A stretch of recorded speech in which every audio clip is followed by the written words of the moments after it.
Good morning and welcome back to number 7 of our series of webinar for Literacy Unlocked webinar series. Welcome to number 7 on phonemes this week. Can we believe we have got so far? So we'll go as usual. We'll have a look at what we've done. We have looked at facilitators for learning. Can you remember what they are? They were building, what you already know. Make sure that when you're teaching children, the content is relevant to them and that it's exciting and interesting and motivational. Then we looked at our indicators of literacy success, and we've looked at where learning comes from. Children who are in a literacy environment are more likely to become literate quicker because that's what's happening in their life. And we've looked at cognitive skills and why these are important to literacy, and listening and speaking, language development, phonological awareness. Now this is the last time we're going to explain this term today. So we will have explained it 3 times. So if you have any difficulty understanding what phonological awareness is, please email me and ask me, because it's very important that you do know what it is and you don't confuse the terms. There are many things out on the internet where these terms are very conflicting, confusing, and I'm trying to direct you to places to look where they're not. Okay, so but if you're clear yourself, then you'll take no notice of the things that aren't right. So we're now on phonological awareness. We've looked at syllables, rhymes, and today is phonemes. Thinking about this question again, how do we teach reading and how do children learn? What is reading? Do you remember we talked about that?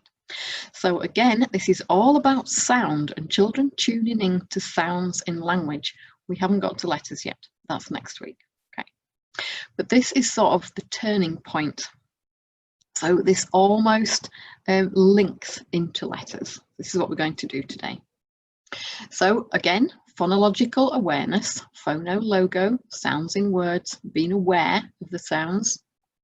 Phonemic awareness, being aware of the individual smallest unit of sounds in language. There's lots of research to support the fact that phonemic awareness is the most important of the 3 levels of phonological awareness. We're going to look at something called Elkonin boxes. It's a way of helping children to segment phonemes in words. Do you remember I told you we looked at a syllable can be divided into its onset and rhyme, and I said we can look at another way of dividing up a syllable, that is into a block and coda. Remember the coda was the tail end. We're going to look at that, and then of course lots of activities. So phonological awareness for the last time. The sounds in words. Be aware of the sounds in words. So syllables. I think I forgot to tell you the bit about putting your hand under your chin. You can help children to identify syllables by asking them to put their hand under their chin.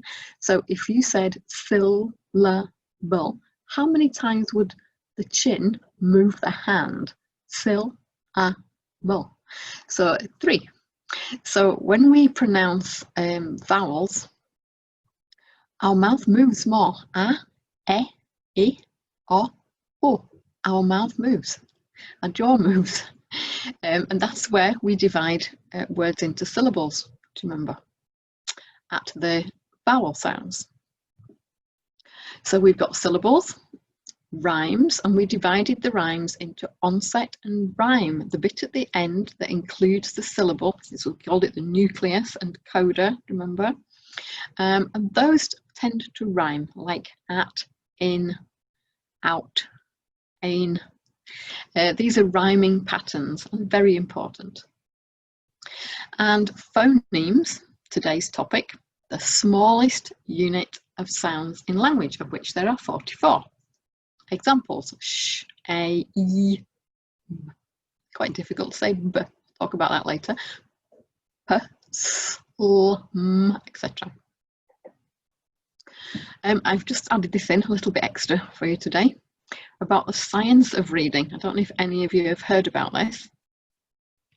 It seems to be quite a big thing at the moment, people talking about the science of reading, and it means the body of research that is being brought together upon which people decide how to teach children to read. So do it based upon the research. What does the research say? This seems very wise and very sensible. My only worry, if you like, with this is it seems to start at phonemes, seems to start here. But maybe that is formal literacy, when you start teaching children to match sounds to symbols. Maybe that's where formal literacy learning starts, but it's not where literacy learning starts.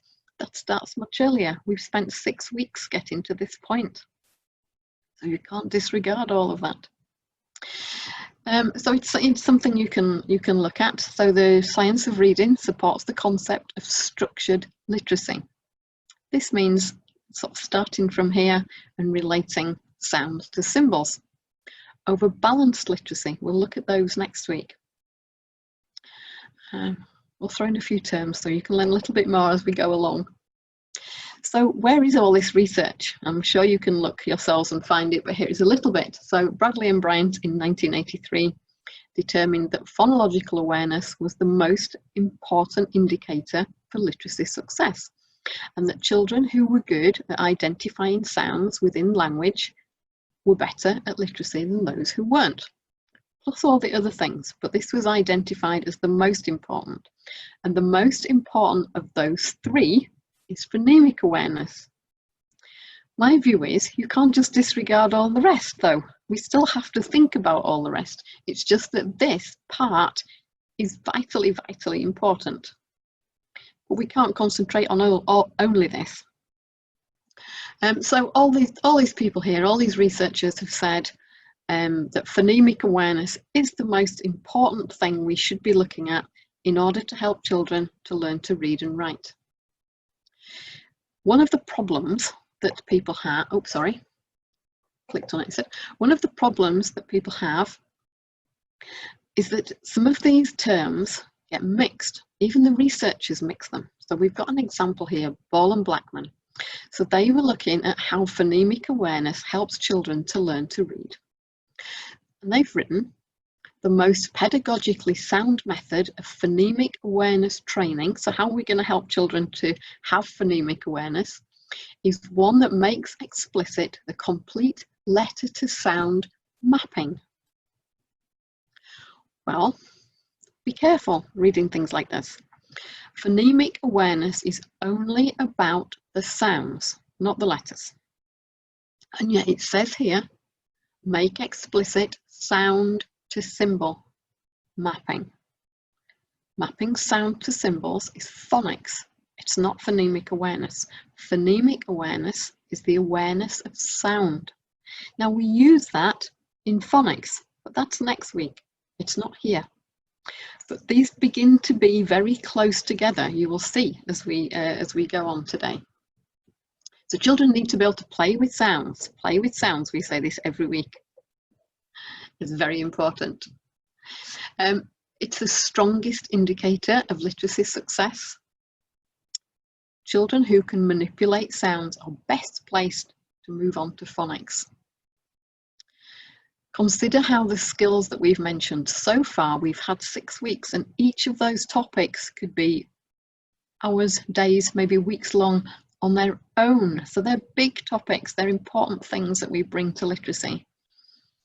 And yet people tend to focus from here today on. Don't lose sight of those. Think how those help to get us to where we are. And again, because as you know, I was a little bit upset with the quote against rhymes last week. So I'm mentioning rhymes again. So does reciting rhymes help to promote phonemic awareness? Yes, of course it does. So I've got examples, of course, here. Pitter patter raindrops in I Hear Thunder, and we've got Ning Nang Nong. I don't know if you know the Ning Nang Nong. It was written by Spike Milligan for his children. Very funny and a very, very clever man who's no longer with us, very sadly. But you can look for his rendition of his own little poem on YouTube. So if you Google Spike Milligan, Ning Nang Nong, you will find him reciting his own poem. So I can't do it as well because it's his, but I shall give it a go. Okay, are you ready? I shall read you the poem. On the Ning Nang Nong, where the cows go bong, and the monkeys all say boo, there's a Nong Nang Ning, where the trees go bing, and the treetops jibber jabber joo. On the Nong Ning Nang, all the mice go clang, and you just can't catch them when they do. So it's Ning Nang Nong, cows go bong, Nong Nang Ning, trees go bing, Nong Ning Nang, mice go clang. What a noisy place to belong is the Ning Nang Nong. Just, nonsense words, but actually these words are useful. So what about nong long? Long is a real word.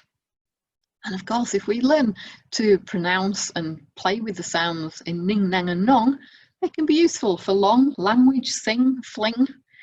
So children can make analogies, they can match these sound patterns. So I've got here, I hear thunder as an example, pitter patter raindrops. So I'm going to explain some of the methods or the things that he's used in here. We've got something called alliteration, which means repetition of the initial sounds in words, like in pitter patter raindrops, 5 fat peas in a pea pod pressed. So when you use the same initial sound repeated, it's called alliteration, and we use it a lot to effect when even we talk about chit chat. What a mishmash! We use this all the time. And you know that rhyme is the ending, so it's repeated patterns at the ends of words. And then there's a thing called assonance, and that's usually about matching the vowel sounds, so the middle sounds in words. So if we were matching the rain in Spain falls mainly on the plain, that is an example of use of assonance. So you're matching the middle vowel sounds. This is also assonance in Ning Nang Nong, matching the ng sounds at the end, because they're not rhymes, because ong, ang, ing don't rhyme. So the ng is not a rhyme, it's called use of assonance. It's the same sounds repeated, just happens to be at the end here. Usually it's in the middle. We've got examples here, rain, hail, rain in Spain. So a little bit more, back to a bit more about rhymes, because I like telling you about rhymes. Children need to know about the smallest sounds that you can make within words. However, just something to think about. I know we're mentioning letters again here. Does a person need to decode every letter, every individual little sound, when you have a word like light? It's not l-i-g-h-t. You recognise that ite sound, light, bright, plight, sight. So you recognise the pattern. You match the written pattern to the sound pattern. Just a thought, the answer's obvious here. We do need to know rhyming patterns. I've written it in red for you. Rhyming patterns are important to literacy. See, I was upset last week. So back to phonemic awareness. What do children need to know, and what do they need to be able to do? Well, they need to be able to, and we'll look at this little diagram here, simple to complex. They need to be able to isolate phonemes. So we often do this, like, what is the first sound in a word? So you can use, for example, an alphabet book. It's something we do with children all the time. Let's just choose any random letter. Here we go. So we say to children, oh, cat, for crocodile, car. We do this all the time. It's something natural that we do with children, almost. The dog. Can you see this one? The doll. The duck. So this helps children to think about and notice the initial sounds in words. What else can you do? I have another example here. Just bear with me. I feel like Blue Peter. Here is something I made earlier. Balance all this on here. Now this is similar to what I showed you last week, but instead of looking at the rhyming endings, we're looking at the beginning of the sounds of these words. So we have book, matching initial sound, bug. What about melon? To match with mouse. So again, children can pair up the items, something you can just put out for children to do, pair them up with rhyming endings, or another day, pair them up according to their initial sounds, the first sound in words. So if you can see this here, we've got a rabbit, ribbon, just things you can find in your house, duck. What's going to match with duck? Something else starting with D. Oh, here we go, it's hiding under here. Donut. Now, when you start doing this with children, it's better if you have just one sound at the beginning of the words, like book, bug. If you have this one, sweet corn, you've got two sounds, sweet corn. It's not quite so easy for children to isolate that S sound and match it. So we've also got strawberry. There are three sounds there before we get to the vowel. And another one. What else did I have? Oh, starfruit. Again, there are two sounds. So it's easier if you just have one. So pear, but then we're matching here with plum, la. We've got lemon, lettuce, quite easy. I think that's all our sounds on our tray for today. It's something you can put out as a centre for children to do. Okay, continue on. So isolate beginning sounds. You can ask children to isolate medial sounds, sounds in the middle, usually the vowel. And you can ask children to match end sounds. So you would say cat. What is the last sound that you can hear in the word cat? That's maybe easier than the middle sound or even the beginning sound in some cases.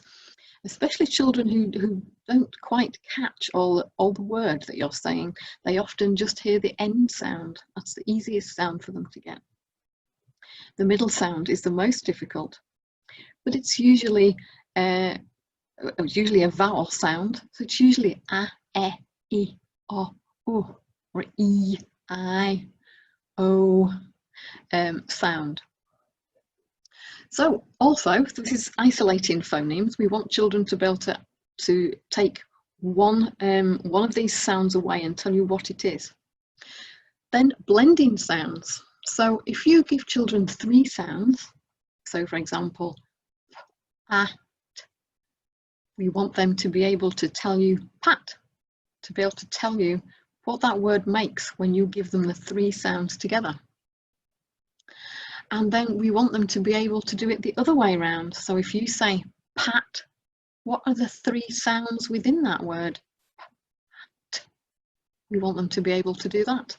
You can see why, because these then match to letters and letter sounds. Addition, we want to, if we have the word pat, and we take away the p, add something else, this substitution, you can have sat. But what if we had p-l, plat, or sp, spat?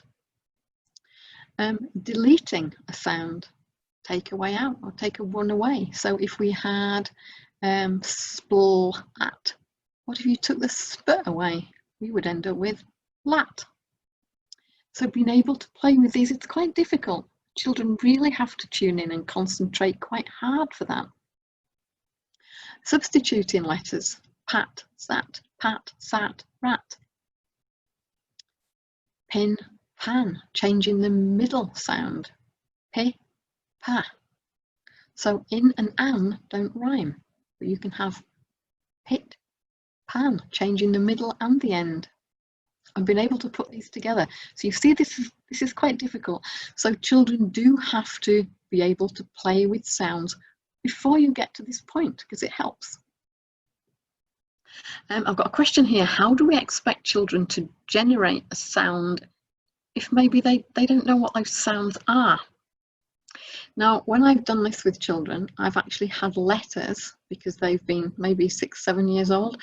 They've had letters along the bottom of a board that I can point to. And so if I said, okay, we're going to find things that match with pat.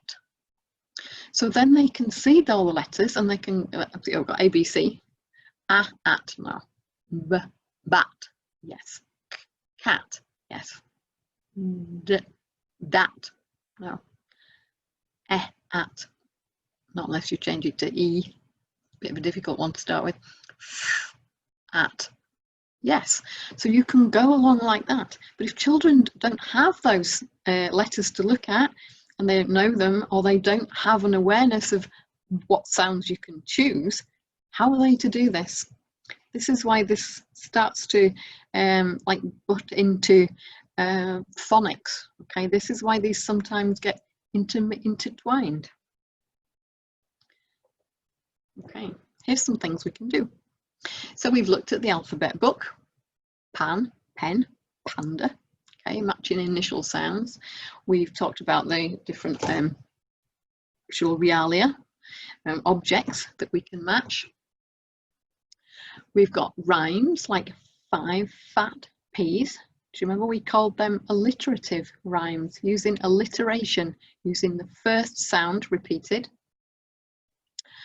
It's used a lot. Adults use this as well all the time. It's not just a childish thing. We do it all through our lives. What about Peppa Pig, Mickey Mouse? It helps us to remember Donald Duck. Let your children give themselves a new name with a describing word, an adjective to go with their name. So I could be Mad Maria. Match words with the same initial sound, but change the vowel, change the middle sounds. Tongue twisters. Peter Piper picked a peck of pickled pepper. If Peter Piper picked a peck of pickled pepper, where's the peck of pickled pepper Peter Piper picked? That's quite good practice. Nonsense words like ning, nang, nong, and matching final sounds with pitter patter raindrops in I hear thunder, and matching end sounds in words. You said like cat, bat. And then we've got this thing here called Elkonin boxes. Elkonin was a Russian psychologist, and he came up with this in the 1960s. And it's the way that children can segment the phonemes, and it gives them something physical to do, which helps them to learn. So let's just have a look. Oops, next one. I'll see if I can share this with you so that I can move it. I think. Yes, you've got that now. So in our box here, so it's like this, and you have three counters, 3 buttons. Forgotten what those things are called where you flip them. Counters, don't call them counters. So you can usually have them all the same colour. Once you get going and you want to maybe show children which is the vowel, you can change the one for the vowel, colour of the vowels. So it's about moving these. So in reality, it's not a picture, you would use these and the child moves them. So you model it first, show them what to do, and then they have a go and do it. It's good fun, children enjoy doing this. So in our little box here, we have a sheep. So we're going to show the child, we're going to go shh, e, shh, e, and then you let the child do it. So they have a go, they say it. Until they get the idea, you can model as many as you like until they get the idea. that you're dividing the word into these sounds, and then they have a go at it. You will notice there are only 3 boxes in this Elkonin box. You can have 4 or 5 or 6, as many as you like. But to try and make it simple and straightforward for children to start off with, just choose words with 3 phonemes, so that they know they're only looking for 3 sounds. So what would fish be? F, I, sh. Now you see the point of this, that eventually you would match these sounds to letters that go inside with the sounds. Once children can do this, how easy is that? F, I, sh. Okay, so it's about sounds, not the letters. What about apple? How many sounds? A, P. Ooh. Now we know that apple doesn't have 3 letters, but it's the sounds. We're looking for the sounds, remember, at the moment. A, P. Ooh. So we know it's going to have those 3 sounds in it. Let's see, we'll get onto this next week, which is phonics. Okay. So what about, oh, easy peasy one. A, T. So you're elongating these words as you're saying them with children, and then they have a go and they do it. What about this one? It's got more letters, but how many sounds? Oh, sorry, take my hand out. How many sounds?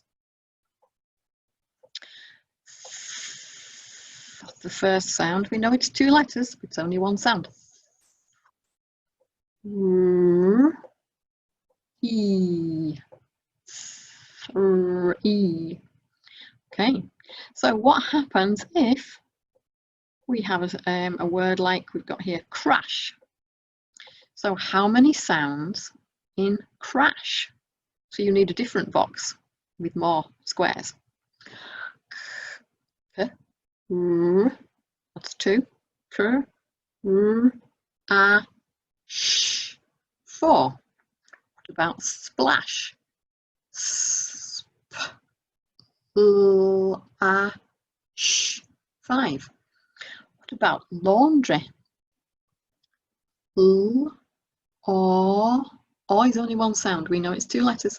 L, o, n, d, r, I. 6 sounds. So you need a box with 6. What about the word might? Well, I, t. Only 3. That would fit in the Elkonin box that we have here today. It doesn't matter how many letters it has, we're still just looking at the sounds. Okay, I'll put this back for you now. I'll share this back the other way around. Bear with me. Okay, got that one back again. So we've just had a look at this. Now then, so that's Elkonin boxes. It's something you can do with your children any age. Some children older, 8, 9, 10 might well benefit from this. A little rhyme here that this is the one that I asked you to do on the email, to look at this little video. And this has got initial sounds, it's got rhyme, it's got the rhythm, so it's helping with syllables. I'll mention this at the end. Exam, somebody wrote and said to me, exam doesn't start with X. No, but if you find any words that start with X, like xenops or xylophone, they have a Z sound, and we don't want to teach that an X has the sound of Z, because it's often at the end of words like fox and box. So I've got X in exam here. Anything else that's a little strange? Qua, qua. The Q and U always go together. I saw some queries on the internet the other day about what do you do in the Elkonin boxes for phonemes? Do you say k-w? Personally, I wouldn't say k-w, because you don't write k-w. It's always a qu sound, queen, quack, quin. So you always have the Q and U together. So therefore, you should have that really as 1 sound, qu, so that children then learn, think of the purpose. Why are you doing this? You don't want to do k-w, because they're never going to write kwa. They're going to write kwa, kwa. So it's a good idea, I think, to always make the kwa sound and put the Q and U together so that they see the Q and U and say kwa. Okay, and put the kwa in their heads. Think of the purpose of whatever it is that you're doing. Think of what you're doing and why you're doing it. That'll help you to do the right thing. Okay, let's do the alphabet rap. Are you ready? See if we can do it together. A, apple, b, bog. Cow and camel, d, dog. Elephant, five. Garden, hive. Inky, jam. Key and kettle, lamb. Monkey, net. Octopus, pet. Question, rhyme. Sun and sandwich, time. Umbrella, van. Water, exam. Yellow, z. Sounds of the alphabet sticking in my head. Now, if you're American and you say Z, maybe you have to change the ending of this rhyme. Okay, so again, this is helping children with rhyme, it's helping with syllables, and of course it's helping with isolation of the initial phoneme in words. So, I promised I would tell you about block and coda, another way of dividing up the syllable. So if we could just have a look at this right hand side here. So we've got the word cat, as we did last week, and we had onset and the rhyme at. But you can divide the syllable into what's called block and coda. So we still have the nucleus. Do you remember last week we had the rhyme was the nucleus and the coda together. So if we put the nucleus and the coda together, i.e. the vowel and the last sounds, consonant sounds, that makes the rhyme, R-I-M-E, and the beginning was the onset. However, you can put the nucleus and onset together and then it's called block and coda. Coda is still the coda, the tail at the end. Now, a reason for doing this is when you're using what are called continuant letter sounds, they're easy, like l, they continue, they're long, n. But when we have what was called stop sounds, that they're very truncated, very brief, it's quite difficult to isolate those and say them, and quite unnatural. How do you say b without saying the on the end? It's very, very difficult. So what you can do is, usually these sounds will have a following vowel sound. So you might have b for book, ba for bag, b for bin, b for butt, etc. Bo, bog. So if you put the vowel sound with it, it's easier to say it. Okay. So there's a video that I'm going to direct you to look at by Ruth Miskin, who has written some lovely little graded little starter reading books. And she says about how you need to make these short sounds, but I think it's actually quite difficult. Some children just don't get it and they need you to do that. Other children, you can say b, a, g, and they get back. So look at the children you're working with and decide what is best to do. So where are we? Doing quite well for time. I've got 2 little songs to sing for you as well. So what can we do? Well, there's the little thing that I've written here is beware of sites that mix the terminology up. Some of them are just inaccurate, they're just wrong. So make sure that you now understand, as a teacher, you must now understand the difference between phonological awareness and phonemic awareness. Next week we'll introduce phonics, different again. You need to make sure that you know, so that when you look at these things that are wrong, you know that they're wrong. Okay. So 2 places that you can go that I've looked at, and they definitely right, I haven't found anything wrong with them, is the Florida Center for Reading Research. Again, they've got all sorts of things you can print out. So, like, for example, we've got little cards: lollipop,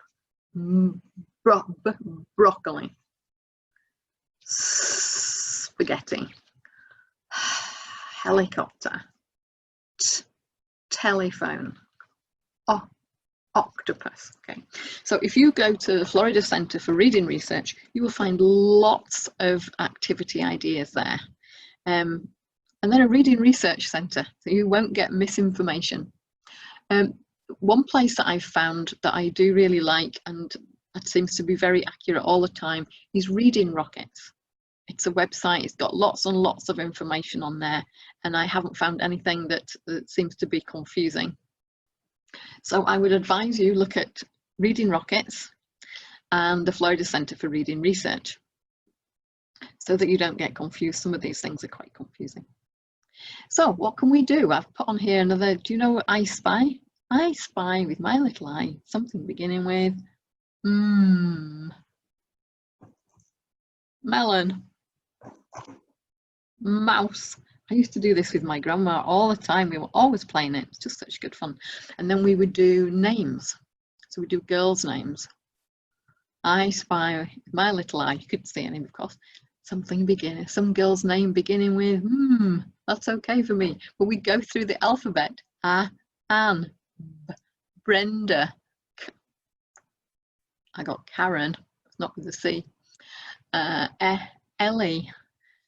Frida. My grandma used to always win, so we'd try doing 1 and then we'd do 2 and then we'd do 3 of each one. She'd always win because, of course, she got a better vocabulary than me because I was only little. That's, it's a nice game you can do with children for initial phonemes. So what else can we do? Alliterative rhymes, 5 fat peas, tongue twisters, Peter Piper picked a peck, pickled pepper. Names, like Mickey Mouse. Play with medial sounds. Medial means in the middle. Medial sounds like rain in Spain. Ning, nang, nong. Match pictures and realia. We did that with the same initial sounds. The Elkhonian boxes and the sound buttons. The sound buttons are separate to Elkhonian boxes, but you can use them together. You can use sound buttons without Elkhonian boxes. Just have 3 buttons and go, what are the sounds in sheep, sheep, and move the buttons. So you can use those without the boxes. Encourage children to match sounds in their own rhymes. Make up their own rhymes and nonsense words, and ensure that children can blend sounds together. If they're struggling, have a go at doing the block and coda. So putting your initial consonant and the vowel sound together, rather than doing b-at, do bat. Okay, it might help, might make a difference. I've got 2 little songs here. These are by a lady called Ruth Yopp, who is a researcher. And here's an idea. Okay, so this is to, if you're happy and you know it.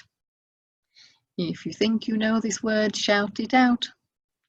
If you think you know this word, shout it out. If you think you know this word, then tell me what you heard. If you think you know this word, shout it out. L-a-t. And then the children say, lat, lat. Okay. What you do? If you think you know this word, shout it out. Splat. Okay. So that's one idea. If you have a group of children, that's quite a nice idea and it's good fun. And another one, quite similar, is to the tune of Old MacDonald. What's the sound that starts these words? Turtle, time and teeth. What's the sound that starts these words? Turtle, time and teeth. Hopefully now the children say t, t, t. Okay. With a t, t here and a t, t there. Here a t, there a t, everywhere a t, t. What's the sound that starts these words? Turtle, time and teeth. Excellent. So that's good fun as well. Just a good fun rhyme. So hopefully you've got lots of ideas again today for activities. I'm wondering if I've missed anything. I don't think so. Let's have a look at what we've done today. Phonological awareness for the last time. I hope you know what it is now. 3 levels: syllable, rhyme, and phonemic. Define phonemic awareness, the awareness of the smallest sounds in words, and you've got ideas how to do it. There's some research, I'm sure you can find that yourself, but we had a list of research there to say that phonological awareness is so important to literacy. And phonemic awareness is the most important of those 3, and you'll see why, because it links to phonics next week. It doesn't mean you have to disregard all the rest. That all gives a very strong foundation for what is to come next. Considering using block and coda for children who are struggling, trying to blend the letters, that might help. And of course, we looked at lots of activities. So next week we have hung up on phonics. People seem to be hung up on phonics. It's important. It's a very, very good way to teach children to learn to read. It's not the only thing, so we'll have a look at that next week. Okay, so, oops, do you have any questions? Sorry, I think I need to leave that one on. Yeah, we'll put that on, sorry. Go back to the end one. Sorry, we'll flick through all of them. I'm going to ask you if you've got any questions. So if you can think of any questions.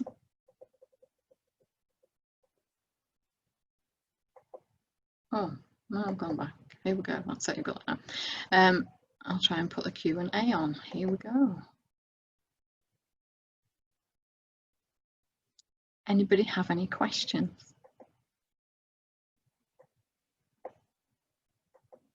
Because we've done quite a lot today. No questions. I'm amazed. Of course, you can always email me if you think of any later. I hope this was useful today. This is sort of the turning point before we start with letters, and often it dovetails in. So you have to have phonemic awareness in order to learn to match the sounds to the letters, which is what we'll do next week. But without this firm foundation, then it's very difficult for children to learn about phonics. Okay, last chance for any questions. No. And also remember, we'll have a quick look at balanced literacy and structured literacy. So if you want to look up that before next week, please feel free. There'll be at least 2 videos next week, 2 song videos, and then there was something else I was going to ask you maybe to look at for next week. Okay, thank you very much for joining me again today. I hope you've enjoyed it. There are 3 sessions left. I can't believe we're getting towards the end. So have a very, very nice weekend this weekend, and a good week next week. And I look forward to meeting with you again next week. Thank you very much. Bye-bye for today.